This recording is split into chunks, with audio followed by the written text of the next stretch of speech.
Quad-Lock continues to be the most versatile insulating concrete forming system on the market today. Quad-Lock's flagship panel is the 3 1/8 inch Ultra Panel. A pair of Ultra Panels delivers an effective thermal value of R28. Like all Quad-Lock ICF panels, tie placement is marked every 12 inches by an easy-to-see groove in the EPS. Lighter scores make cutting quick and easy, often without using a tape measure. For today's high-performance buildings, the 4 1/4 inch Plus panel and the 4 inch Extra panel create added layers of insulation, meeting and exceeding building code requirements in all climate zones and even zero-energy building designs. Quad-Lock ties are available in 6 standard lengths, plus a 12-inch extender tie. Depending on the panel combination, wall cavities of up to 14 inches are possible with one tie selection. Wider cavities or thicker insulation layers can be formed by combining any of the standard ties with an extender tie. Ties straddle the vertical joints of all panels.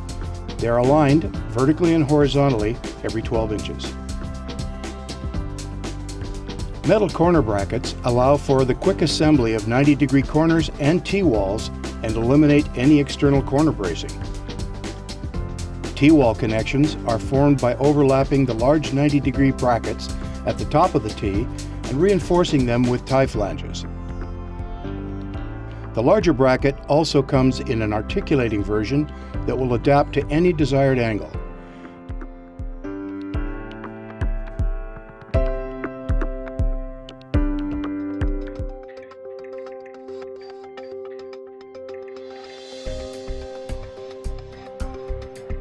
Quad-Lock recommends that the following tools be available at the job site: 12-inch sliding compound miter saw, 10-inch portable table saw, extendable utility knives, cordless impact drivers and bits, measuring tapes, both 25-foot and 100-foot, aggressive toothed hand saws for cutting EPS, pruning shears for cutting ties, rebar cutter bender, 6-foot level, circular power saw, metal shears, concrete drill or PAT nail gun for fastening track, and personal protection equipment.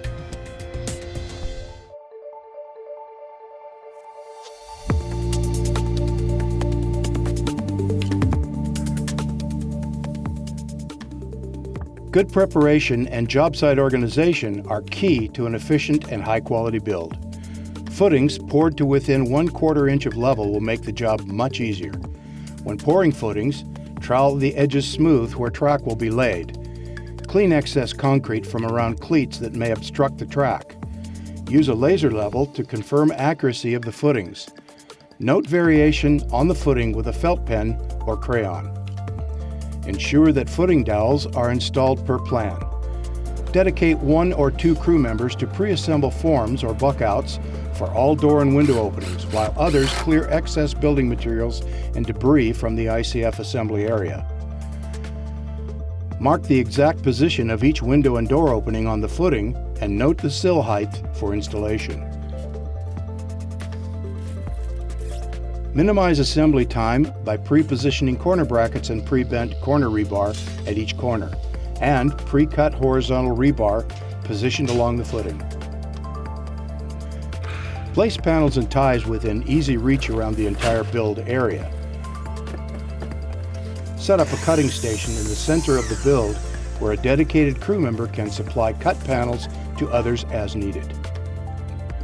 Note exact wall elevations and plan how to achieve them with ICF panels by cutting the first or last course to shorter height. For example, a 9-foot 3-inch finished wall can begin with a Quad-Lock panel ripped to 3 inches. Pre-plan access points for utilities and services. Install sleeves through walls where necessary prior to pouring concrete. Make sure that bracing equipment is on site or ensure there is adequate lumber on hand if wood bracing is needed.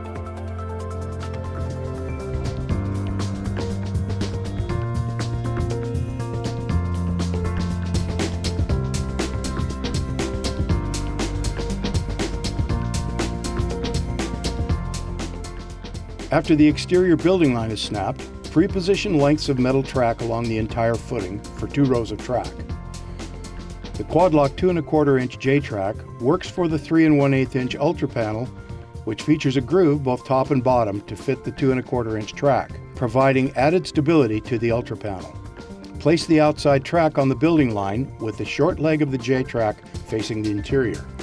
Track need not overlap at corners and can be held back an inch or so.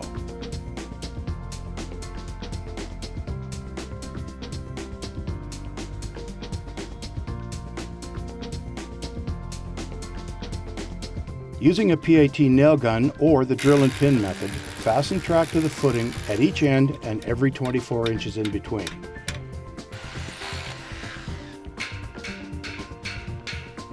Pre-drilled holes in the track indicate maximum spacing.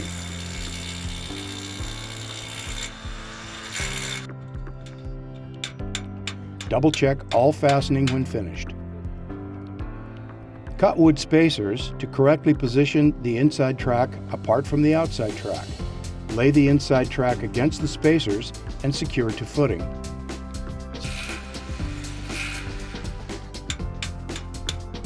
See Section 5 of the Quad-Lock Basic Installation Guide for a table showing correct spacing size for each cavity.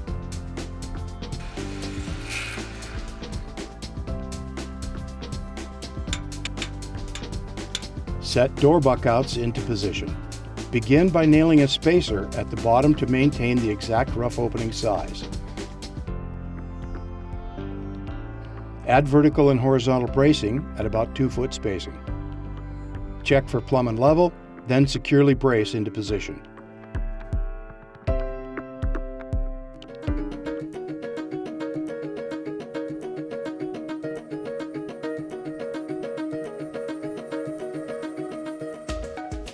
This video focuses on basic corner construction technique using the R28 Ultra panel. For other panel or R-value combinations, consult the Quad-Lock installation manual for details.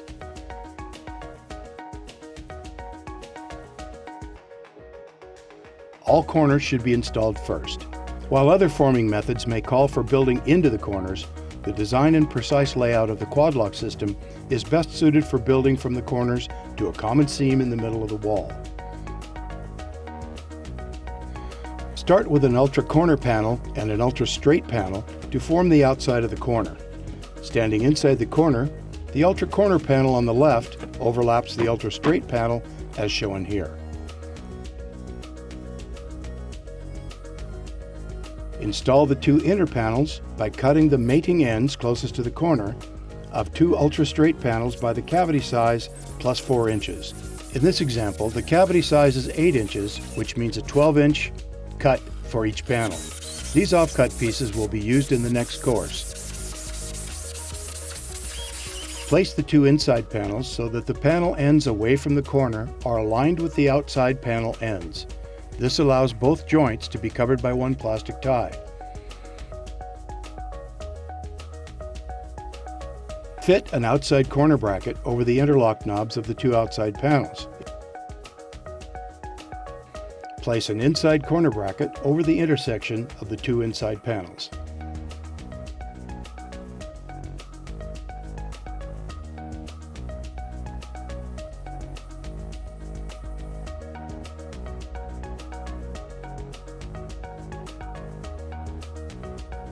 Insert full ties as close as possible to the inside corner with both flanges in the outside corner bracket.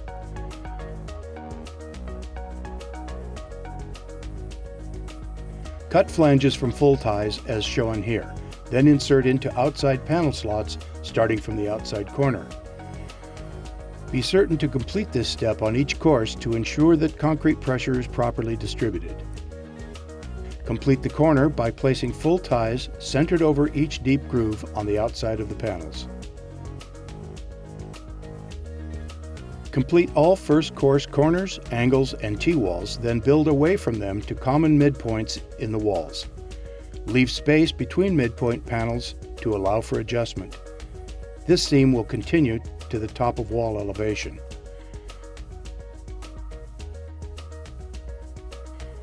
Once the first row is completed, pull a tape over the entire length of the wall to ensure that the building dimension is correct. Make adjustments where necessary.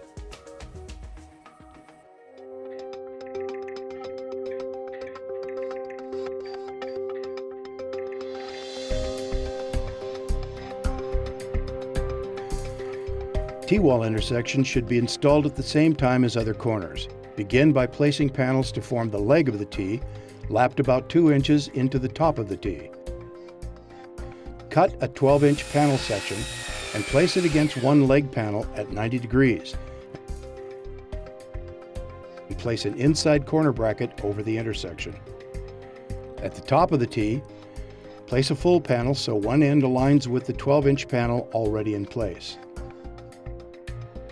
Cut the remaining inside panel to butt against the T-leg and fall even with the outside panel end. Place another inside corner bracket at the intersection. Place two 90-degree outside corner brackets in overlapping fashion to connect the T-leg to the top of the T. Insert full ties as close to the intersection as possible, as well as at least 2 cut tie flanges where the brackets overlap at the top of the T. The following course will offset by 2 feet and follow the same tie pattern.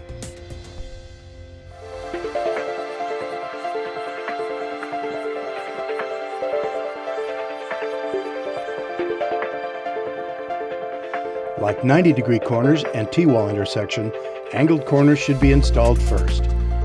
First, cut the outside panels. Determine the degrees of angle and divide by 2 to obtain the bisection angle. Adjust the compound miter saw to the bisection angle. Cut a full panel, passing the cut through the center of an interlock knob. This will ensure the fit of the metal angle bracket. Cut another full panel with an opposing bisection angle, again passing the cut through the center of an interlock knob.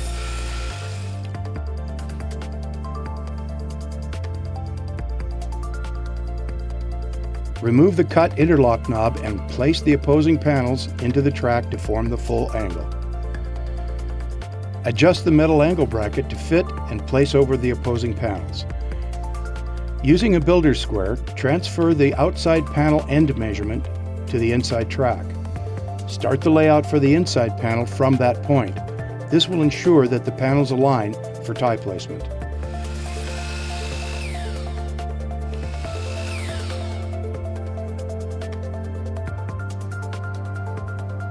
Start full tie placement as close to the apex as possible and place cut tie flanges into slots at the very tip of the apex for added reinforcement.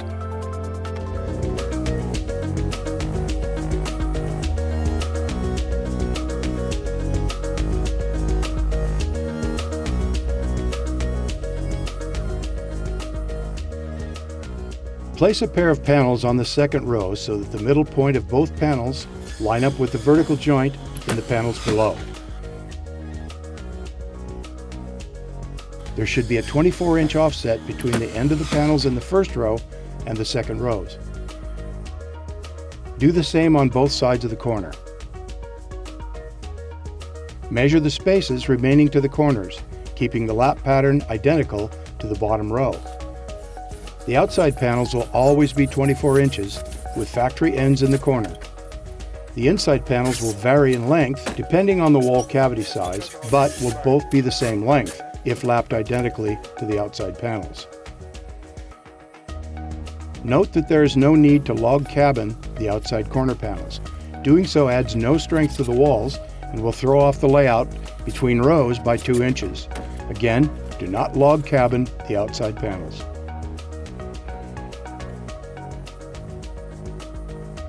Place corner brackets, full ties, and tie flanges in the same manner as the first row.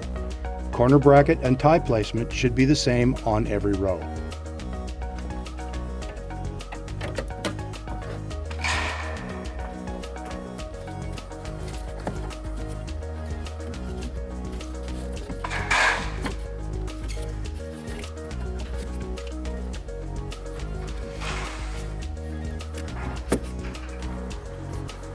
Make note of all cut dimensions and prepare panels for the entire wall height. For instance, in an 8-foot wall, panel placement for rows 1, 3, 5, and 7 will all be identical. Panel placement for rows 2, 4, 6, and 8 will be offset by 24 inches.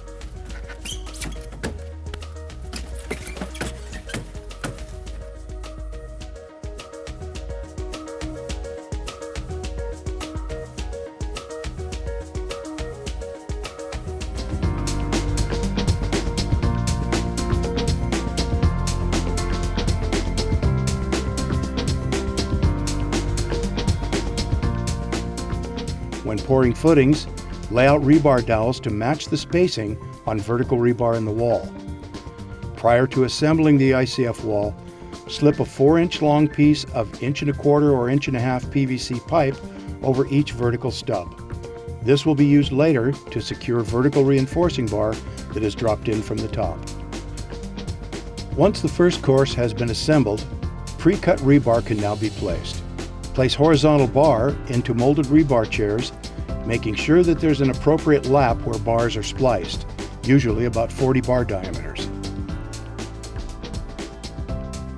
Place lapped rebar in an over and under fashion to promote best concrete flow.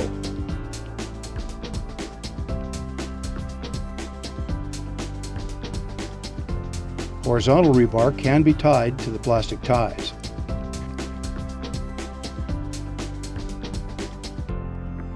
Splices that are not in contact with one another are generally allowed by code, if the lap distance is sufficient.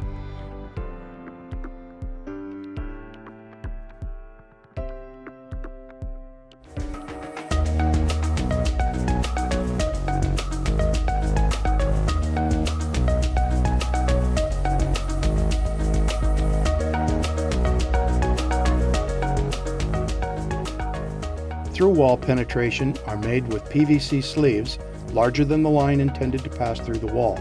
Cut out EPS on either side and place the PVC sleeve through. Secure the sleeve in place with spray foam.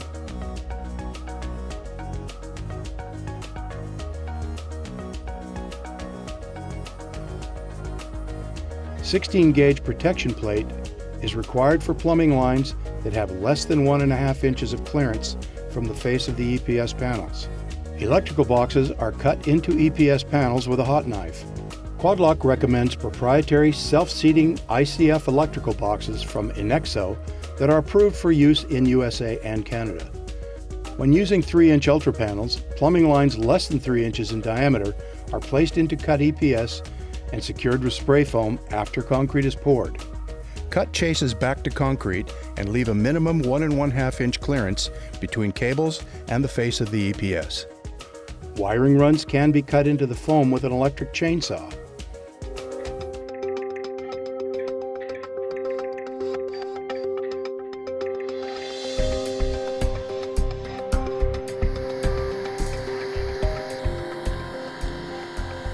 Continue stacking walls to the 4-foot level by repeating the panel pattern from the first and second courses, placing horizontal rebar in each level as you go. Deal with odd dimensions by creating a common seam at mid-wall and running it up the entire height of the wall. Remember to leave the common seam open to allow for adjustment in the wall length. Larger gaps are easily filled with spray foam. At each level, place a split tie as close as possible to both sides of the common seam. At the 4-foot elevation, check corners for plumb, straight, square, and level. Recheck all building dimensions. Make adjustments as necessary. Check to ensure that sleeves for through-wall penetrations are in place. Ensure that ties are placed at 12-inch on-center maximum, over all deep grooves, and over panel-to-panel joints. Ties and flanges should line up vertically, regardless of the odd or even course. Collect scrap panels and cut to 12-inch increments for reuse in the wall. Use recovered panels throughout the build. Be sure to straddle the joints with full ties.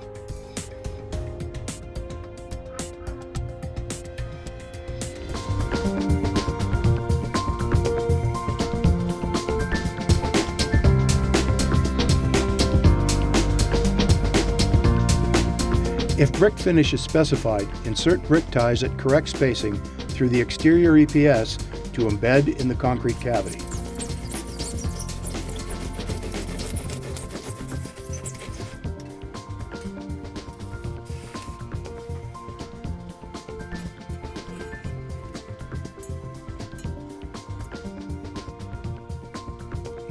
Heavy-duty attachment points for garage doors, stair stringers, or window wells can be achieved in two ways. First, use a Simpson strong tie ICF VL bracket, which is embedded through the EPS and into the concrete cavity.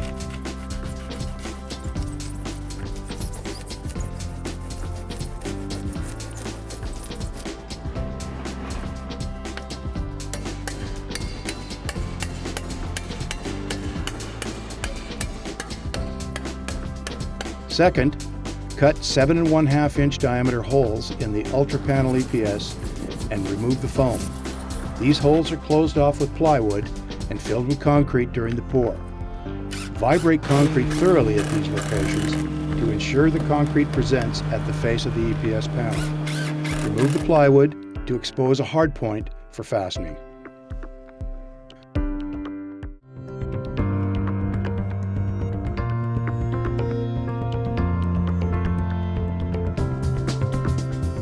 This video deals with the installation of a typical internal ICF buckout that leaves the forming material in place after the pour. For other window installation methods like attaching windows directly to concrete or a hybrid buckout, consult the Quad-Lock installation manual.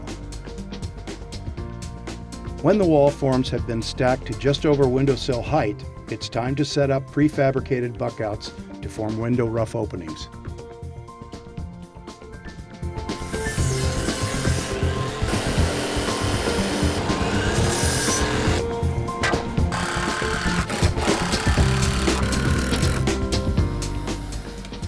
Attach blocks to the sill to help position the buckout.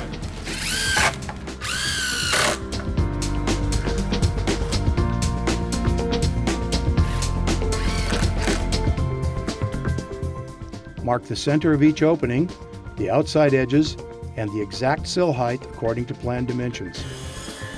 Cut EPS away to sill level on both the inside and outside panels.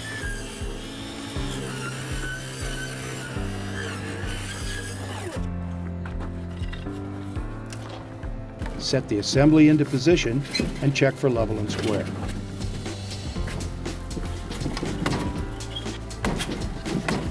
Make adjustments as necessary, then secure the buckout with 4-inch screws and windlock fasteners.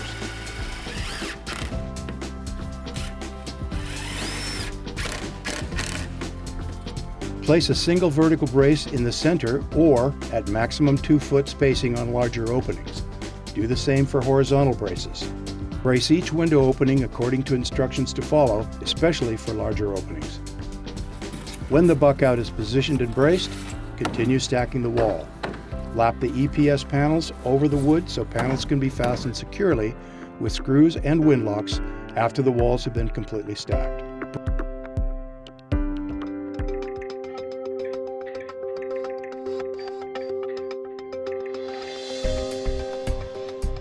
Quad-Lock recommends the use of steel or aluminum proprietary ICF braces to ensure a safe and accurate wall installation. After the first 4 rows of panels and ties are completed, attach wood or metal strong-back braces to Quad-Lock tie flanges with screws. Lift each strong back about 1/4 inch off the slab or footing to allow for adjustment in wall plumb. Fasten strong backs into metal track and to every row of ties at 12 inches on center. Space vertical brace assemblies at a maximum 5 to 6 feet on center and within 3 feet of every corner. Place at least 1 vertical brace at each window opening or more for larger openings. Secure diagonal brace legs to either the ground or to the slab. Adjust walls into alignment and plumb by adjusting the diagonal leg with the turnbuckle device. Experienced ICF installers often pull the center of the wall slightly inward toward the brace assemblies. This counteracts a natural tendency for the wall to lean out.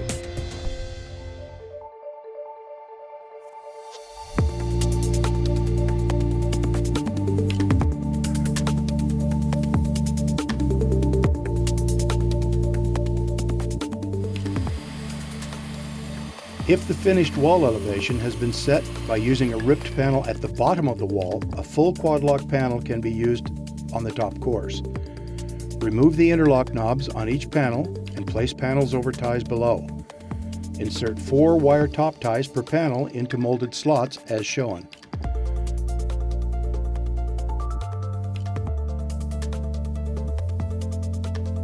Place inverted metal track over the panels and wire top ties, with the long leg of the track to the outside. At corners, trim the metal track so it can lap and be secured with a sheet metal screw. If a full panel has been used at the bottom of the wall, it may be necessary to rip the top panels to yield the exact wall height. Ripped panels less than 4 inches high will support themselves on tie flanges and can be poured as is. For taller ripped panels, and in order to use the track at the top of the wall, use a table saw to fashion a 1-inch deep groove in the top of each panel. The groove must be offset 2 1/4 inches from the outside face of the panel to fit the track.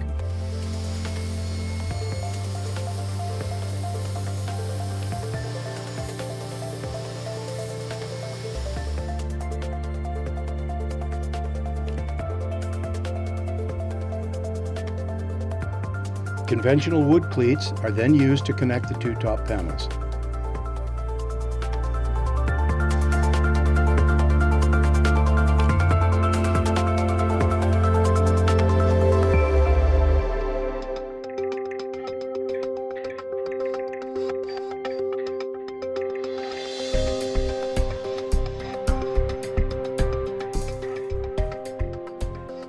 This video will demonstrate how vertical reinforcing bar is dropped into the wall assembly after the wall is stacked. If your project requires pre-tying the rebar or other method, consult the Quadlock installation manual or consult the Quadlock technical department. Pre-cut all vertical rebar and distribute around the perimeter of the wall. Slide vertical bars down between alternating horizontal bars. Fit the bottom end of the vertical bars into pre-positioned PVC holders installed around the footing dowels. Secure with tie wire to the top horizontal bar or to Quadlock plastic ties. Ensure that all reinforcing bars are secured to minimize displacement during the concrete pour, including those surrounding door and window openings.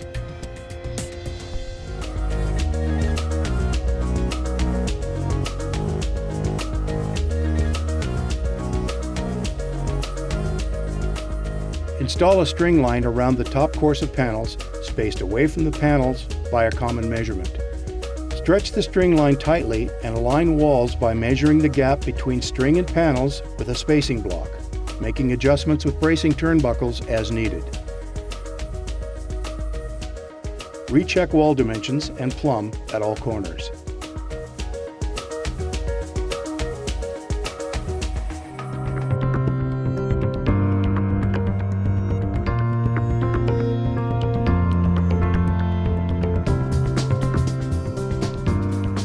Prior to securing common seams, check corners for plumb and make final adjustments.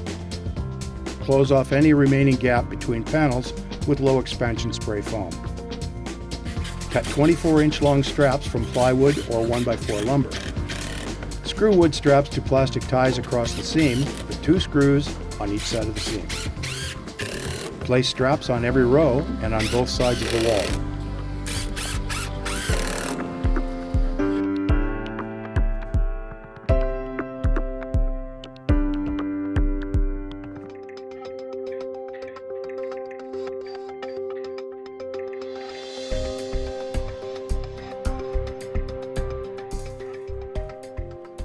If using Simpson ICF VL brackets to create support for floor ledgers, snap elevation lines to show the ledger position. Mark the bracket legs and cut slots into the EPS, then insert the legs of the ICF VL bracket into the wall cavity. The face of the bracket must be flush with the face of the EPS panel.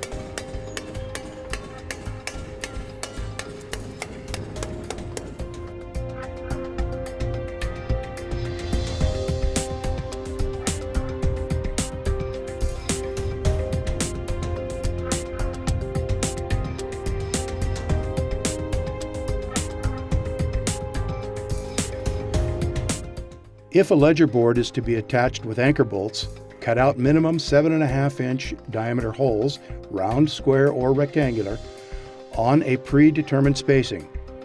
Using that same layout, drill the ledger and pre-mount anchor bolts securely in the ledger board.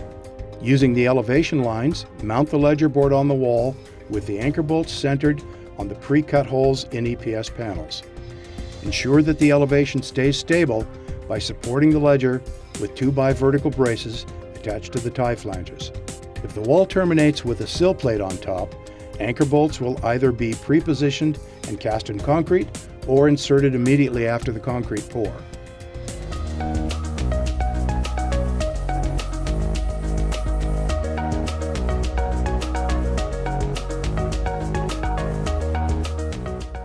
Calculate concrete usage on your project by multiplying the length times height of your ICF walls, then deducting window and door areas.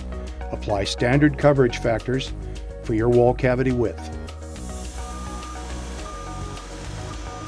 Contact the ready-mix supplier and request an ICF mix with the minimum 6-inch slump and compressive strength according to the specifications for your plan.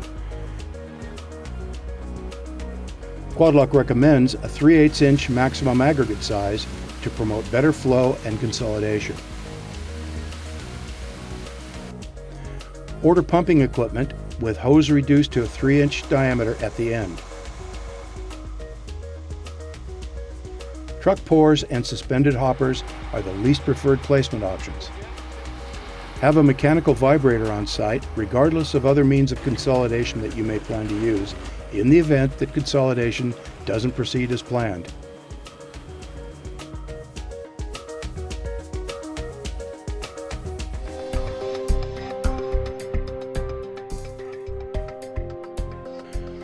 Confirm that the concrete compressive strength ordered meets or exceeds the building plan specifications. Maximum concrete aggregate size should be confirmed at 3/8 of an inch. Have pumping equipment arrive at site with the preferred 3-inch diameter hose. Concrete should be ordered at a low slump of 3 to 4 inches with water, then taken to a minimum 6-inch slump with plasticizer prior to pour. Space concrete truck delivery to allow time for placement and initial set of the first lift. Have working vibrators and adequate extension cords in place and ready.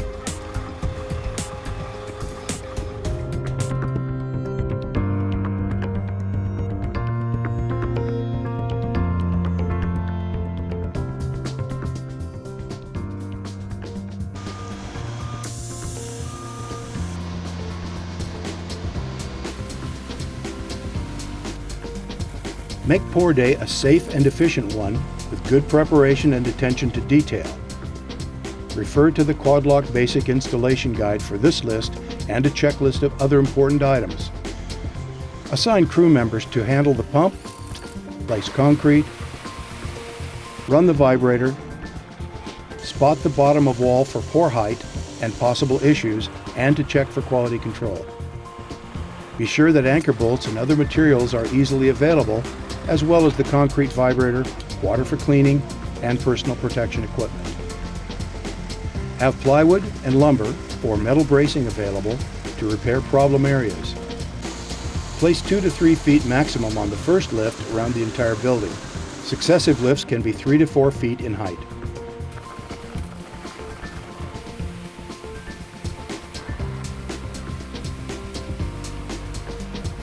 Vibrate mechanically using a pencil vibrator with a maximum diameter of 1 1/4 inches.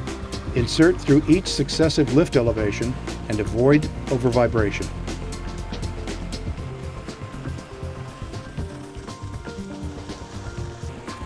Vibrate or shake rebar to clear buildup of concrete. Pay close attention to consolidation around doors and windows.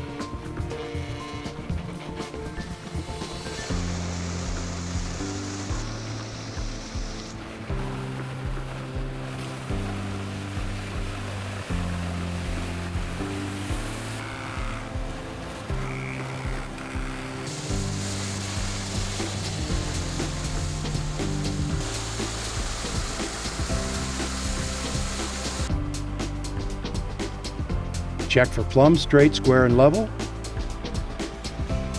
Realign walls with adjustable bracing. To make minor adjustments to elevation, Raise track slightly and pin to foam panels. Screed away excess concrete and trowel smooth. Set anchor bolts at specified centers. Finally, recheck and adjust alignment of walls.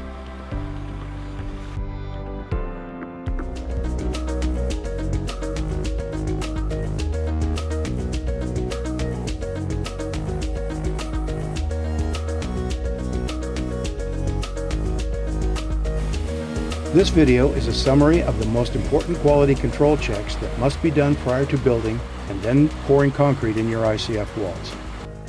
Ensure that building lines are snapped on footings and that they take into account the thickness of the ICF foam panel. Confirm the exact wall elevation. Ensure that adequate bracing and scaffolding is available to safely build to that height. Check that metal track is securely fastened to footings or slabs around the entire perimeter. Check spacing of quad lock full ties at 12 inches on center, both horizontally and vertically throughout the wall. Confirm that walls are properly aligned, plumb, and level. Check the building for square using cross measurements of the largest rectangle areas available. Check the layout of vertical bracing strongbacks placed at maximum 6-foot intervals. Be certain that each strongback is fastened to each tie flange at 12 inches on center with fasteners specified by the brace manufacturer. After corners are checked for plumb, secure common seams with plywood cleats and spray foam remaining gaps. Recheck window and door rough opening sizes and elevations. Be sure to account for floor finishes at door openings. Note positioning of electrical and plumbing supply points protected with sleeves through the walls. Plan and pre-build window and door buckouts. Openings should be internally braced both horizontally and vertically. Recheck window and door openings for plumb, square, and level. Window sills should be open to receive concrete and consolidation with a vibrator. Sills should be poured first. Confirm window and door lintel dimensions and reinforcement. Ensure that rebar is secured against movement during the pour. Secure panels to internal buckouts that will be left in the wall with screws and windlocks on both sides of the wall.